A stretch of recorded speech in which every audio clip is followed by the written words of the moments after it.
ایک ہفتے کے بعد ریاست پھر ایزی لائف ٹریڈرز کے آفس پہنچا تو انیتا نے پرجوش انداز میں اسے مطلع کیا، سر مبارک ہو، آپ کا قرضہ منظور ہو گیا ہے، اب آپ مٹھائی کے لیے تیار ہو جائیں۔ کیا ویریفیکیشن ہو گئی؟ بالکل ہو گئی سر، اس کے بغیر قرضے کی منظوری کا کیا سوال؟ لیکن میرے گھر پر یا شاپ پر آپ کا کوئی نمائندہ تصدیق کے لیے تو گیا ہی نہیں، ریاست نے حیرت سے کہا۔ واقعی اس کے پاس ایسی کوئی بھی اطلاع نہیں تھی۔ انیتا اعتماد بھرے لہجے میں بولی، سر ہمارے ویریفیکیشن کرنے کا اپنا ایک مخصوص طریقہ کار ہے، ہم غیر محسوس انداز میں کام کرتے ہیں۔ ریاست کا کام ہو رہا تھا، اس لیے اس نے زیادہ جرح بحث نہیں کی اور خوش دلی سے بولا، مٹھائی بھی آپ کو کھلا دیں گے، رقم کا چیک تو ہاتھ میں آ جائے۔ وہ چونکنے کی اداکاری کرتے ہوئے بولی، سر رقم کے چیک سے ایک بات یاد آئی، آپ کو ہمارے بینک میں ایک سیونگ اکاؤنٹ کھولنا ہوگا تاکہ رقم کا چیک اس میں جمع کیا جا سکے۔ میرے پاس ذاتی بینک اکاؤنٹ موجود ہے، پھر نیا اکاؤنٹ کھولنے کی کیا ضرورت ہے؟ بس اسے بھی ہماری کمپنی کا ایک اصول سمجھ لیں۔ انیتا نے بڑی محبت سے کہا، سر کیا آپ کو کوئی اعتراض ہے؟ نہیں نہیں، اس نے اتنی شدت سے نفی میں گردن ہلائی جیسے اعتراض کی صورت میں کوئی قیامت برپا ہو جائے گی۔ میں نے تو ایسے ہی ایک بات کہہ دی تھی، آپ جس بینک میں کہیں گی میں اکاؤنٹ کھلوانے کو تیار ہوں۔ ریاست اس وقت کاٹ کے کسی الو جیسا کردار ادا کر رہا تھا۔ انیتا نے کہا، سر نیا اکاؤنٹ کھلوانے کے لیے آپ 1,000 روپے ادا کر دیں تاکہ میں آپ کا کام جلد از جلد کروا دوں۔ ریاست ان دنوں ایزی لائف ٹریڈرز کی طرف قدم بڑھاتے ہوئے جیب میں کچھ رقم رکھنے لگا تھا تاکہ کسی عین ضرورت کے وقت اسے کوئی شرمندگی نہ اٹھانا پڑے۔ اس نے کسی مطیع و فرما بردار شخص کی مانند 1,000 روپے پرس میں سے نکال کر انیتا کے حوالے کر دیے، پھر دبی دبی زبان میں پوچھ لیا، اندازاً کتنے دنوں میں رقم کا چیک مجھے مل جائے گا؟ عام طور پر تو اس پروسیس میں 10 سے 15 دن تک کا عرصہ لگ جاتا ہے، انیتا نے جواب دیا، لیکن سر میں آپ کے کیس کو ذرا جلدی فارورڈ کروانے کی کوشش کروں گی۔ ریاست نے اطمینان بھری سانس لی اور انیتا سے پوچھا، کیا سہیل صاحب امریکہ سے واپس آ گئے؟ اس کا یہ سوال ایک خاص مقصد کی خاطر تھا۔ نہیں، شاید آئندہ ماہ آ جائیں، انیتا نے جواب دیا۔ کیا ان کی غیر موجودگی میں بھی کمپنی کا کام تسلی بخش انداز میں چلتا رہتا ہے؟ بالکل سر، انیتا فخریہ لہجے میں بولی۔ کامیاب سسٹم کا یہی تو کمال ہوتا ہے جناب۔ ریاست انیتا کا شکریہ ادا کرنے کے لیے اٹھ کھڑا ہوا تو انیتا نے کہا، سر آئندہ جب بھی آپ ہمارے آفس آئیں تو آپ کو اس قطار میں بیٹھ کر انتظار کرنا ہوگا۔ اس کے ساتھ ہی اس نے ایل شیپ میں لگی ہوئی کرسیوں کی جانب اشارہ بھی کر دیا۔ ریاست کو یاد آ گیا کہ فرید مرزا سے اس کی ملاقات انہی کرسیوں پر ہوئی تھی۔ وہ 5 لاکھ روپے قرض کی منظوری کے بعد چیک کے انتظار میں وہیں بیٹھا ہوا تھا۔ اس نے انیتا سے پوچھا، اکاؤنٹ کے بارے میں مجھے کیسے پتہ چلے گا؟ وہ آپ مجھ سے معلوم کر سکتے ہیں۔ ریاست وہاں سے چلا آیا۔ آئندہ ملاقات پر انیتا نے اسے اکاؤنٹ نمبر نوٹ کروا دیا۔ سر آپ کا اکاؤنٹ کھل گیا ہے، نمبر ہے 1737-6، چیک بک اور ضروری کاغذات آپ کو بعد میں مل جائیں گے۔ ریاست فوزیہ اور انیتا کے چکر میں اس طرح الجھ چکا تھا کہ ان سے کوئی سوال کرنا وہ گناہ عظیم سمجھتا تھا، ورنہ وہ ذرا سی عقل بھی استعمال کرتا تو انیتا سے پوچھ سکتا تھا، بغیر کوئی فارم بھرے اور ضروری مقامات پر اس کے دستخط لیے اس کا کسی بینک میں اکاؤنٹ کس طرح کھل گیا؟ وہ کچھ اس طرح ان دونوں کے اشوائے ادا میں گرفتار تھا کہ ڈرتا تھا کہ اس کا کوئی استفسار انہیں ناراض نہ کر دے۔ وہ ان کی خفگی سے خوف زدہ تھا۔ ان چال باز حسیناؤں نے اس کی عقل ضبط کر کے رکھ دی تھی۔ وہ ان سے بہت سی امیدیں باندھ بیٹھا تھا۔ انیتا کے توسط سے اسے 10,000 روپے کی ملازمت ملنے والی تھی، اور فوزیہ نے علم العادات کی روشنی اور چاشنی میں حساب لگا کر اسے بتایا تھا عنقریب کسی عورت کی مہربانی سے اسے بہت زیادہ دولت ملنے کا امکان تھا۔ ریاست کے ذہن میں اس سہارا عورت کے حوالے سے انیتا کا چہرہ ہی گھومتا اور جھومتا رہتا تھا۔ وہ احمق یہ نہیں سمجھ رہا تھا کہ اسے کسی ایک عورت کے توسط سے بلندی نہیں ملنے والی، بلکہ 2 عورتوں کی مشترکہ مہربانیوں سے اس کا سوا ستیہ ناس ہونے والا ہے۔ ایزی لائف ٹریڈرز کی 2 نمائندہ حسین اداکاراؤں نے ریاست علی کو کس طرح سے بے وقوف بنا کر لگ بھگ 4,000 روپے ہتھیا لیے تھے، یہ تو واضح طور پر نظر آ رہا تھا۔ وہ اپنے دوسرے کلائنٹس کو بھی یقیناً کسی نہ کسی طریقے سے چونا لگا رہے ہوں گے، یہ بات تو طے تھی۔ وہ کسی کو قرضے کی مد میں ایک پائی دینے والے نہیں تھے۔ یہ آفس انہوں نے لام یہ لے کی بنیاد پر کھولا تھا۔ دال یہ دے کا لفظ ان کی اول آخر فراڈ لغت میں کہیں درج نہیں تھا۔ کسی نے سچ کہا ہے، جب تک بے وقوف زندہ اور موجود ہیں عقلمند بھوکا نہیں مر سکتا۔ اس شفاق حقیقت کا بین ثبوت ایزی لائف ٹریڈرز کی صورت میں آنکھیں رکھنے والوں کو نظر آ رہا تھا۔ انیتا نے اسے بتایا تھا کہ چیک ملنے میں عموماً 10 سے 15 دن لگ جاتے ہیں۔ وہ اسے بینک اکاؤنٹ نمبر نوٹ کروا چکی تھی اور ساتھ ہی یہ بھی تاکید کر دی تھی کہ آئندہ وہ اس سے رجوع کرنے کے بجائے ایل شیپ کرسیوں کی قطار سے رجوع کرے۔ وہ چونکہ انیتا اور فوزیہ کی بات کو حتمی سمجھنے لگا تھا، لہٰذا ہدایات پر عمل کرنا بھی ضروری ٹھہرا۔ تیسرے ہی روز اس کی ملاقات فرید مرزا سے ہو گئی۔ کمال ہے مرزا صاحب، اس نے مرزا کو مخاطب کرتے ہوئے کہا، آپ ابھی تک ادھر ہی نظر آ رہی ہیں؟ تو پھر کیا میں سمندر میں ڈوب مروں؟ وہ اکھڑے ہوئے لہجے میں بولا۔ مرزا کا یہ انداز ریاست کے لیے بالکل نیا اور حیران کن تھا۔ اس نے پوچھا، کیا بات ہے مرزا صاحب؟ آج آپ کی طبیعت ٹھیک نہیں لگ رہی، خیریت تو ہے نا؟ خیریت کہاں ہے میاں، وہ اپنے لہجے کو نرم کرتے ہوئے بولا، میں تو ان بدماشوں کی وجہ سے پریشان ہو کر رہ گیا ہوں۔ 5 لاکھ روپے کے قرضے کے لالچ میں اب تک لگ بھگ 20,000 روپے ان کو دے چکا ہوں، لیکن چیک ہے کہ ملنے کا نام ہی نہیں لے رہا۔ مرزا صاحب، وہ اپنی معلومات کا دریا بہاتے ہوئے بولا، چیک ایشو ہونے میں 10 سے 15 دن۔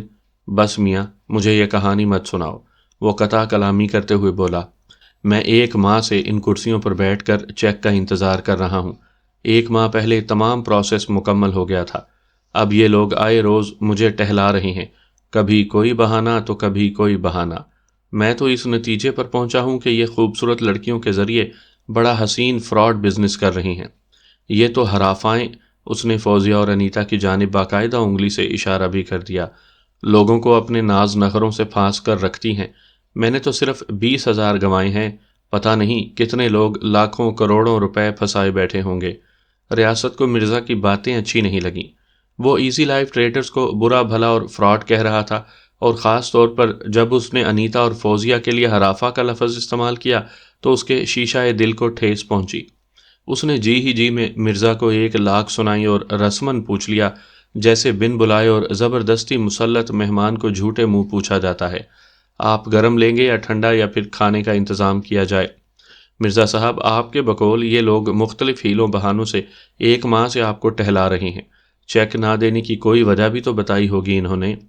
وہ جلے بھنے انداز میں بولا، کہتے ہیں ایم ڈی صاحب امریکہ گئے ہوئے ہیں، وہ واپس آ جائیں تو چیک جاری ہو جائے گا، اور یہ نہیں بتاتے کہ ایم ڈی صاحب واپس کب آئیں گے۔ ایم ڈی صاحب امریکہ تو واقعی گئے ہوئے ہیں، ریاست نے تصدیقی انداز میں کہا، لیکن اس کمپنی میں اتنا اچھا سسٹم رائج ہے کہ ایم ڈی صاحب کی غیر موجودگی سے کوئی فرق نہیں پڑتا۔ یہاں کے سارے معاملات بخیر و خوبی انجام پا رہے ہیں۔ سسٹم؟ فرید مرزا نے دانت پر دانت جما کر زہر خند لہجے میں ایک لفظ ادا کیا، پھر خوابناک لہجے میں بولا، فکر نہ کرو، تم بھی اسی سسٹم کی دھار پر ہو۔ میری تو آج عاصم صاحب سے میٹنگ ہے، ایم ڈی کی غیر موجودگی میں وہی یہاں سب سے زیادہ سینئر ہیں۔ میں ان سے صاف صاف کہہ دوں گا، مجھے کوئی قرضہ ورزہ نہیں چاہیے، آپ لوگ میرے 20,000 روپے واپس کر دیں۔ عاصم صاحب جی ایم ہیں، کوئی تو تسلی بخش جواب دیں گے نا آخر۔ اس نے بات ختم ہی کی تھی کہ عاصم صاحب کے لیے اس کی ملاقات آ گئی۔ فرید مرزا 15 منٹ تک جی ایم کے کمرے میں بند رہا، پھر جھنجھلایا سٹ پٹایا سا نکلا اور ریاست کی طرف نگاہ ڈالے بغیر وہ آفس سے باہر نکل گیا۔ ریاست نے اندازہ لگا لیا کہ اندر عاصم صاحب سے اس کی اچھی خاصی گرما گرمی ہوئی ہوگی۔ مرزا کے رخصت ہونے کے بعد ریاست انیتا کے پاس پہنچا اور اسے مرزا کے کمپنی کے بارے میں خیالات سے آگاہ کیا۔ وہ سرسری لہجے میں بولی، سر آپ خود سوچیں، ہم نے یہاں کوئی لوٹ سیل تو نہیں لگا رکھی کہ آنکھیں بند کر کے چیک بانٹتے رہیں۔ مرزا صاحب نے جو قوائف دیے تھے ان میں خاصی گڑبڑ ہے۔ ہم نے اپنی ویریفیکیشن ڈپارٹمنٹ سے کراس چیک بھی کروایا ہے اور پتہ چلا ہے مرزا نے اچھی خاصی غلط بیانی سے کام لیا ہے۔ ہم نے انہیں اس بارے میں بتایا تو وہ ایک سیاسی شخصیت کی سفارش لے کر آ گئے، ان کا چیک اسی وجہ سے رکا ہوا ہے۔ بس ایم ڈی صاحب کا انتظار ہے، ہم ان کی غیر موجودگی میں کوئی ڈیسیژن نہیں لے سکتے۔ انیتا کی وضاحت نے وقتی طور پر اس کی تسلی کر دی، لیکن مرزا کی باتیں اس کے دماغ میں چکراتی رہیں۔ اگلے روز سے اسے آفس میں مرزا کی شکل دکھائی نہ دی۔ اس نے انیتا سے پوچھا تو پتہ چلا مرزا اور عاصم میں خاصی تلخ کلامی ہو گئی تھی، جس کے نتیجے میں عاصم صاحب نے اسے صاف صاف کہہ دیا ہے کہ ہم اس کا کیس ختم کر رہے ہیں، اب وہ ہم سے کسی قرضے کی امید نہ رکھے اور اپنی دی ہوئی رقم 1 ہفتے کے بعد آ کر لے جائے۔ ہم اس قسم کے پھڈے باز سیاسی لوگوں سے لین دین نہیں کرتے۔ اس وضاحت نے کمپنی کی جانب سے ریاست کا دل صاف کر دیا، لیکن یہ صفائی زیادہ عرصے تک برقرار نہ رہ سکی۔ مرزا نے جو اس کے ذہن میں شک کا بیج بو دیا تھا، اس نے دیکھتے ہی دیکھتے جڑ پکڑ لی، پھر ہر گزرتے لمحے کے ساتھ اس میں سے کونپلیں پھوٹنے لگیں۔ اسی دوران میں وہ 10-15 دن بھی گزر گئے جس مدت میں اسے یقیناً چیک مل جانا تھا، لیکن نہ اسے چیک ملا اور نہ ہی فرید مرزا سے پھر ملاقات ہوئی۔ اب اسے مرزا کا انتظار رہنے لگا تھا کہ معلوم کرے عاصم صاحب سے اس کی کیا بات ہوئی ہے۔ مرزا کے مسلسل غیاب کو دیکھ کر اس نے اندازہ لگا لیا کہ شاید وہ اپنے 20,000 روپے وصول کر کے اس کمپنی کا راستہ بھول گیا۔ رفتہ رفتہ اس کے ذہن میں یہ خیال پختہ ہوتا گیا کہ ایزی لائف ٹریڈرز والے لائف کو ایزی بنانے کے بجائے ہارڈ بنا رہے ہیں۔ کہیں نہ کہیں کوئی نہ کوئی گڑبڑ ضرور ہے۔ کیا اور کہاں گڑبڑ ہے یہ اس کی سمجھ میں نہیں آ رہا تھا۔ اس کا کیس تو نیٹ اینڈ کلین تھا، پھر چیک ایشو ہونے میں کیوں تاخیر ہو رہی تھی؟ فوزیہ پچھلے 2-4 دن سے اپنی سیٹ پر دکھائی نہیں دے رہی تھی، اس کی جگہ ایک دوسری لڑکی نظر آ رہی تھی۔ ریاست آج 2 ٹوک بات کرنے آیا تھا۔ وہ سیدھا انیتا کے پاس پہنچا اور کہا، مس انیتا، آخر آپ لوگ مجھے چیک کب دیں گے؟ بس سر، تھوڑا سا مسئلہ چل رہا ہے، وہ ٹرخانے والے انداز میں بولی۔ چند دن میں آپ کا چیک مل جائے گا۔ آج انیتا کے رویے میں فرحت بخش سامان نہیں تھا جس کا ریاست کو بارہا خوشگوار تجربہ ہو چکا تھا۔ اس نے محسوس کر لیا وہ اسے ٹالنے کے چکر میں تھی۔ انیتا کے خشک انداز سے مرزا کی کہی ہوئی تلخ اور ترش باتوں کی تصدیق ہونے لگی تو اس نے بیزاری سے کہا، ابھی تک آپ نے مجھے نئے اکاؤنٹ کی چیک بک اور دیگر ضروری کاغذات بھی نہیں دیے۔ وہ بھی جلد ہی مل جائیں گے۔ اس مرتبہ پہلی دفعہ انیتا نے اسے سر نہیں کہا تھا۔ ریاست کے دل کو ٹھیس لگی۔ وہ اس حسینہ سے ڈھیروں امیدیں باندھ بیٹھا تھا، لیکن اب اسے محسوس ہو رہا تھا کہ اس نے سخت غلطی کی تھی، امیدیں باندھنے میں بھی اور 4,000 روپے پھنسانے میں بھی۔ اس کے ذہن میں فرید مرزا کے الفاظ گونجنے لگے، یہ لوگ خوبصورت لڑکیوں کے ذریعے بڑا حسین فراڈ بزنس کر رہے ہیں۔ یہ ہرافائیں لوگوں کو اپنے ناز نخروں سے پھانس کر رکھتی ہیں۔ ریاست کو لگا کہ اس کے 4,000 روپے گئے۔ یہ سوچتے ہی اس نے ایک حتمی فیصلہ کر لیا۔ ایم ڈی سہیل صاحب امریکہ سے واپس آ گئے؟ اس نے روکھے لہجے میں پوچھا۔ نہیں جی، ابھی تو نہیں آئے، انیتا نے جواب دیا اور دوسرے کاموں میں مصروف ہو گئی۔ میں جی ایم صاحب سے ملنا چاہتا ہوں، ریاست نے اٹل لہجے میں کہا۔ انیتا نے گردن اٹھا کر عجیب سی نظر سے ریاست کو دیکھا، ایک لمحے تک کچھ سوچا، پھر اسے جی ایم عاصم کے کمرے کا راستہ دکھایا۔ ریاست اس کے پاس سے اٹھا اور جنرل مینیجر کے کمرے میں داخل ہو گیا۔ اسی روز سپہر کے بعد ریاست کو ایزی لائف ٹریڈرز کے جنرل مینیجر عاصم کے قتل کے الزام میں ڈیوٹی فری شاپ سے گرفتار کر لیا گیا۔ سامعین کرام، آپ سن رہے ہیں مرزا امجد بیگ ایڈوکیٹ کے لڑے گئے مقدمات کے سلسلے میں ایک دلچسپ مقدمے کی داستان جس کا نام ہے پھندا۔ یہ اس سلسلے کی قسط نمبر 3 ہے۔ مجھے امید ہے آپ کو میری یہ کاوش پسند آ رہی ہوگی۔ آپ نے اگر ابھی تک میرا چینل کہانی گھر سبسکرائب نہیں کیا تو ابھی میرے چینل کو سبسکرائب کر کے بیل نوٹیفیکیشن آن کر لیجئے تاکہ آنے والی ہر نئی کہانی کی اطلاع بروقت آپ تک پہنچ سکے۔ ریمانڈ کی مدت پوری ہونے کے بعد پولیس نے چالان پیش کر دیا۔ میں نے ملزم ریاست کی درخواست ضمانت کے ساتھ اپنا وکالت نامہ دائر کر دیا۔ ملزم نے مجھے اپنے ساتھ ہونے والے خوبصورت فراڈ کی بدصورت کہانی بڑی تفصیل سے سنائی تھی، اور میں نے اپنی کوشش آپ کے تحت بھی بھاگ دوڑ کر کے ادھر ادھر سے بہت سی معلومات اکٹھا کر لی تھی۔ اس سلسلے میں ڈیوٹی فری شاپ کے سپروائزر اجمل بٹ نے بھی مجھ سے بہت تعاون کیا تھا۔ اسی کی مدد سے میں ایزی لائف ٹریڈرز کے بارے میں انکشاف انگیز معلومات سے مستفید ہوا۔ بٹ بڑا جہاں دیدہ اور باخبر شخص تھا۔ اس نے کئی مرتبہ اس افسوس کا اظہار کیا کہ اگر ریاست اسے اپنے معاملے کے بارے میں پہلے بتا دیتا تو اسے یہ دن نہ دیکھنا پڑتا۔ بہرحال سچی بات تو یہ ہے کہ جو کام جس طرح ہونا ہوتا ہے وہ ہو کر رہتا ہے۔ عدالتی کارروائی کا آغاز ہوا تو میں نے اپنے موکل کے حق میں بولنا شروع کیا۔ میں نے اسے معصوم اور سادہ لوگ گردانتے ہوئے معزز عدالت کو بتانے کی کوشش کی کہ وہ بے گناہ ہے اور ایک خطرناک سوچی سمجھی سازش کے تحت اس کو قتل کے اس مقدمے میں گھسیٹنے کی پلاننگ کی گئی ہے، لیکن عدالت نے میری بات پر کوئی خاص توجہ نہیں دی۔ استغاثہ نے میرے موکل کے خلاف بڑا مضبوط کیس بنایا تھا۔ استغاثہ کے گواہوں نے اس مضبوطی کو اور بھی پختہ کر دیا تھا۔ مجھے عدالت کے رویے پر کوئی حیرت ہوئی اور نہ ہی مایوسی، کیونکہ مجھے اچھی طرح معلوم تھا کہ فوجداری مقدمات میں آسانی سے ضمانت نہیں ہوتی۔ لہٰذا میں مطمئن رہا کہ جب استغاثہ کے گواہوں کا سلسلہ شروع ہوگا تو میں اس کیس کا پانسا پلٹ کر رکھ دوں گا۔ یہ اطمینان اور اعتماد مجھے اپنی صلاحیتوں اور کیس کے ذیل میں کی جانے والی تیاری کی بنا پر تھا۔ اس روز عدالت نے ملزم کی درخواست ضمانت کو مسترد کرتے ہوئے میرے موکل ریاست علی کو جوڈیشل ریمانڈ پر جیل بھیج دیا۔ پھر جج نے آئندہ پیشی کے لیے 10 دن بعد کی تاریخ دے کر عدالت برخاست کر دی۔ آگے بڑھنے سے پہلے میں پوسٹ مارٹم کی رپورٹ وغیرہ کا ذکر کرنا ضروری سمجھوں گا۔ اس رپورٹ کے مطابق مقتول عاصم کی موت 17 جنوری کی دوپہر 2 اور 3 بجے کے درمیان واقع ہوئی تھی۔ ایزی لائف ٹریڈرز کے جنرل مینیجر کو کاغذ کاٹنے والی چھری یعنی پیپر نائف سے قتل کیا گیا تھا۔ معمولی سے کام کے لیے استعمال ہونے والا یہ آلہ بڑا ہی خطرناک ثابت ہوا تھا۔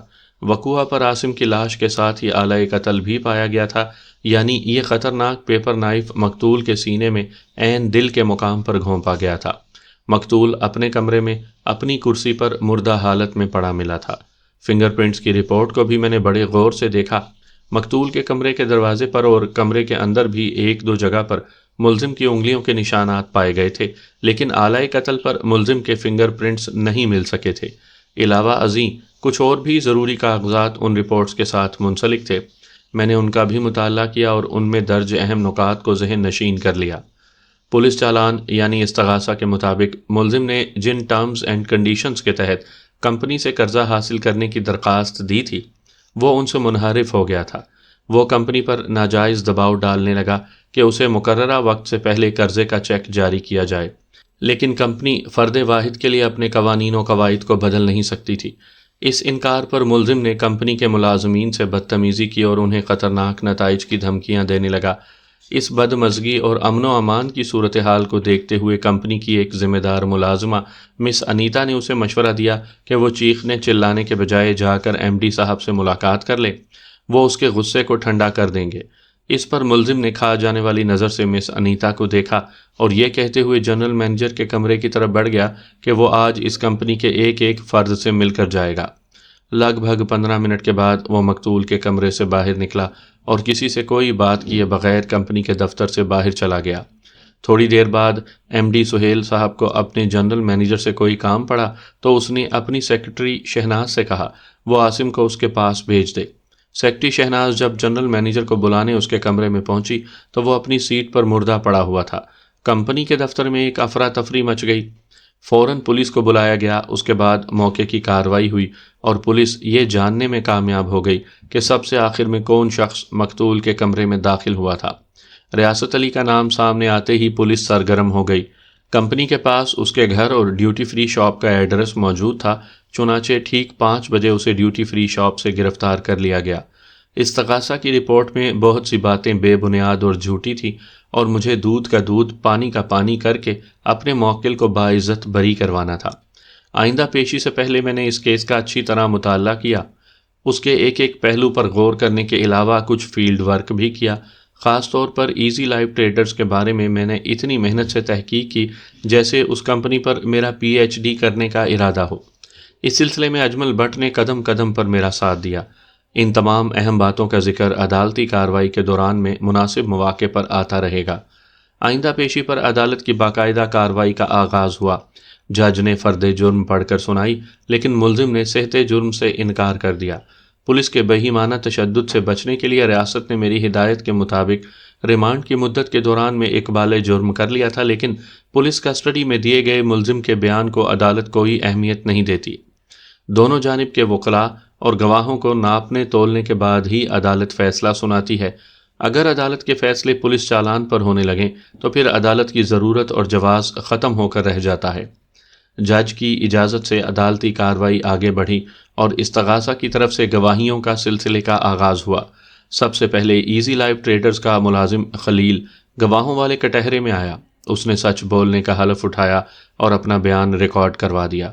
اس نے اپنے بیان میں ملزم کے خلاف حتی الامکان زہر افشانی کی کوشش کی تھی۔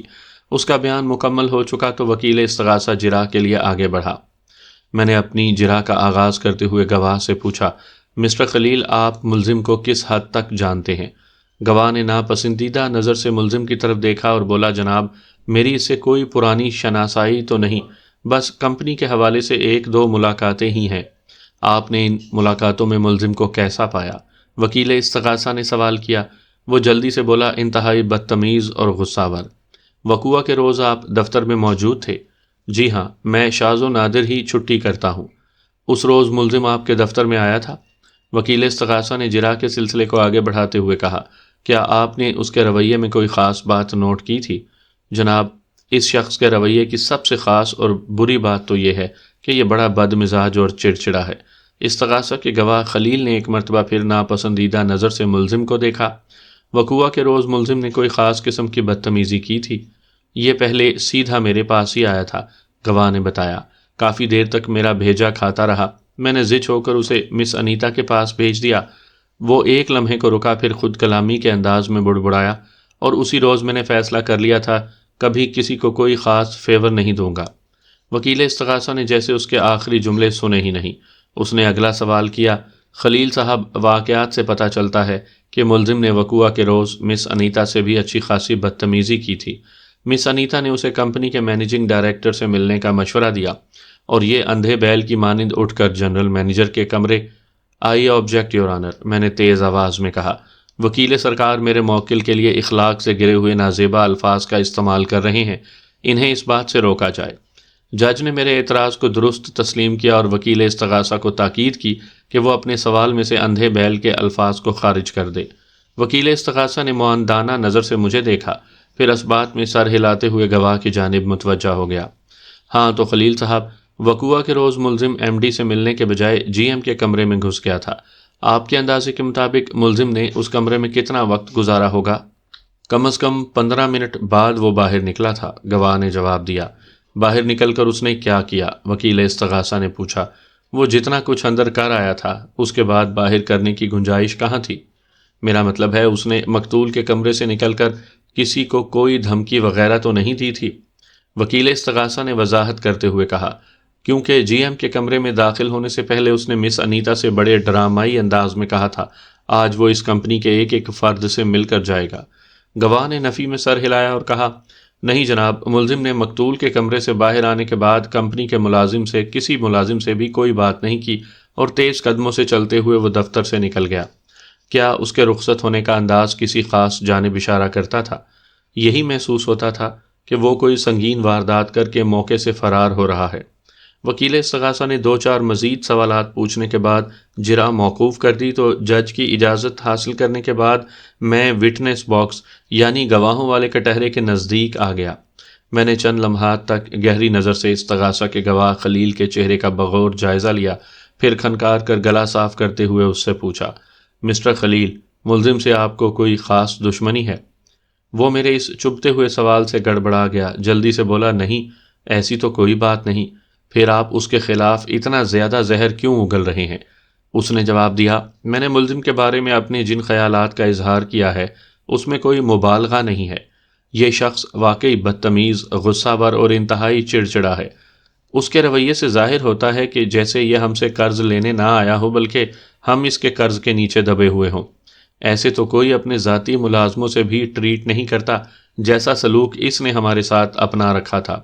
مسٹر خلیل، آپ ایزی لائف ٹریڈرز کے ملازم ہیں، اور اس کمپنی کے ضوابط و قواعد سے آپ اچھی طرح آگاہی حاصل رکھتے ہیں، خاص طور پر اس لیے بھی کہ آپ جس پوسٹ پر بیٹھے ہیں وہاں کلائنٹس کو ہر قسم کی معلومات فراہم کی جاتی ہیں، میں نے جرح کے سلسلے کو آگے بڑھاتے ہوئے کہا۔ استغاثہ میں ایک نقطہ یہ بھی اٹھایا گیا ہے کہ ملزم کمپنی کی ٹرمز اینڈ کنڈیشنز سے پھر گیا تھا اور دباؤ ڈال رہا تھا کہ اسے قبل از وقت قرضے کا چیک جاری کر دیا جائے۔ آپ اس بارے میں کیا کہتے ہیں؟ استغاثہ کا یہ دعویٰ بالکل درست ہے جناب، خلیل نے جواب دیا۔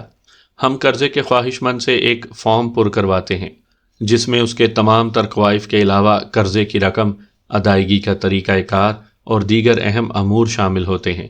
اسی مطبوعہ فارم کی پشت پر کمپنی کے قواعد و ضوابط بھی درج ہیں۔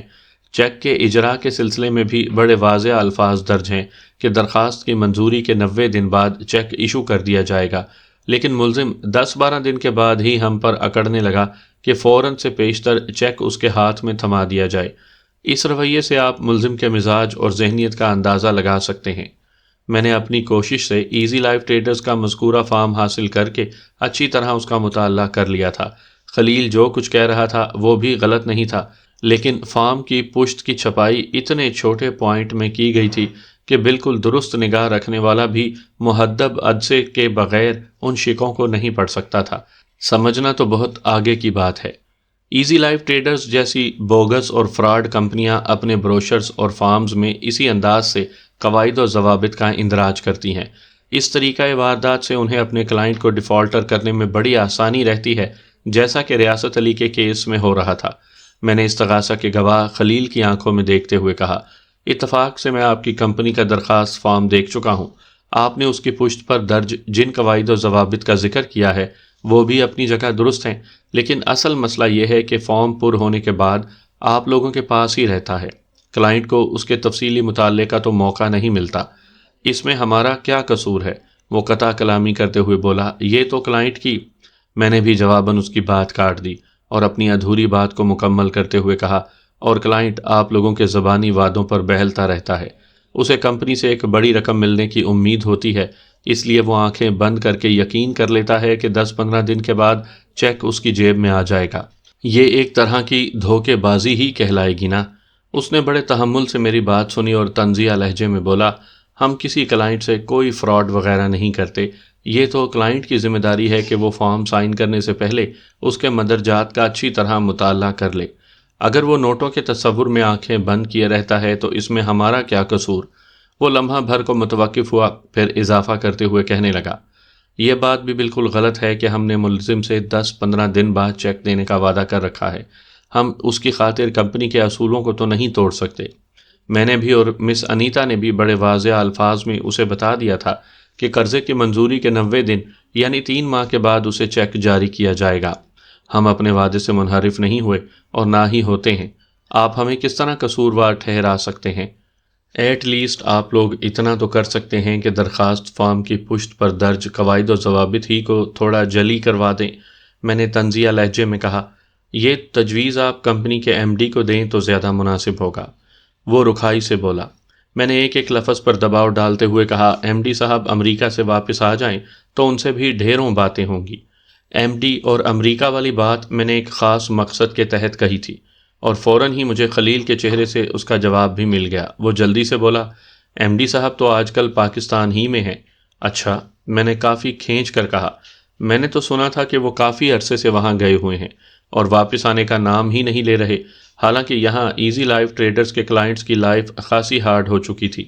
وہ میرے طنز کو پیتے ہوئے وضاحتی لہجے میں بولا، اس مرتبہ انہیں امریکہ میں کافی دن لگ گئے۔ بہرحال آپ کو کسی نے ان کے بارے میں بالکل غلط بتایا ہے، وہ وقوع سے 2 روز پہلے ہی واپس آئے ہیں۔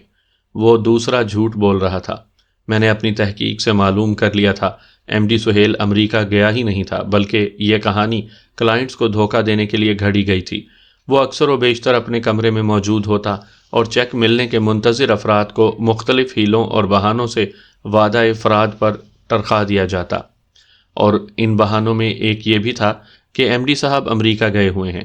میں نے جرح کے سلسلے کو جاری رکھتے ہوئے کہا، خلیل صاحب، آپ نے وکیل استغاثہ کے ایک سوال کے جواب میں بتایا تھا، وقوع کے روز ملزم کافی دیر تک آپ کا بھیجا کھاتا رہا تھا اور تنگ آ کر آپ نے اسے مس انیتا کے پاس ریفر کر دیا تھا۔